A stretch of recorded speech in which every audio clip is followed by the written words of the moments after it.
Whether you're a top player, or just a player that's trying to look for their first Extreme Demon, here are some of the best extremes that I recommend. This video will be split up into two halves, starting with the beginner and moving into the advanced later on. With that being said, let's get started. For the beginner half of this, we're going to be starting with some of the easy extremes that I know, and maybe a few hard ones that aren't typically standard, but they're pretty fun, so they're not really that hard to grind. Accu has got to be one of my favorite extremes. It's really easy to see because it's not too bright, there's dim mode LDM, and it's actually really nice for low capability computers. The only thing is that it's a little bit overrated, and that's why I don't like it so much, but I do recommend it anyways. Bloodbath was my first Extreme Demon. It was really hard, to be honest, but it took me like only 17,000 attempts for first Extreme Demon. Most people it takes them past 20,000, so that just goes to show that it isn't as hard as people say it is. And I do recommend it a lot. The only thing is that past like 50%, it kind of gets really easy. The first 50% is probably the hardest part. Cataclysm is the easiest Extreme Demon I've ever played.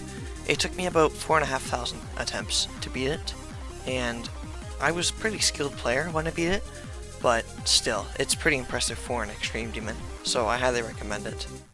Moving on to the advanced portion of the video, I'm going to show you a couple of list demons that are pretty good for top players.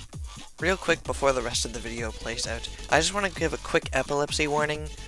So like there's going to be a lot of flashy lights and stuff, so if you're really sensitive to that stuff, I would recommend not watching this next part.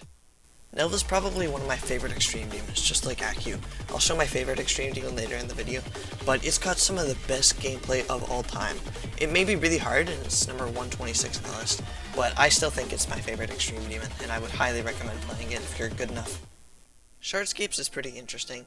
You kind of have a love-hate relationship with it. It's one of those levels where it's really grindy, but it's actually surprisingly easy for a top 100. I've done lots of runs on Shardscapes, and I was gonna go for it at one point, but I just have better Extreme Demons to play, honestly. I still recommend it anyways, though. Codependence is my favorite Extreme Demon. It's a two-player level, but I usually like to play solo. Playing it solo is just really fun, especially like at the first couple duels where it's not that hard, but it's a top 12. If you're looking for something that's a challenge, I would really recommend Codependence. You might end up being ambidextrous at the end of it too.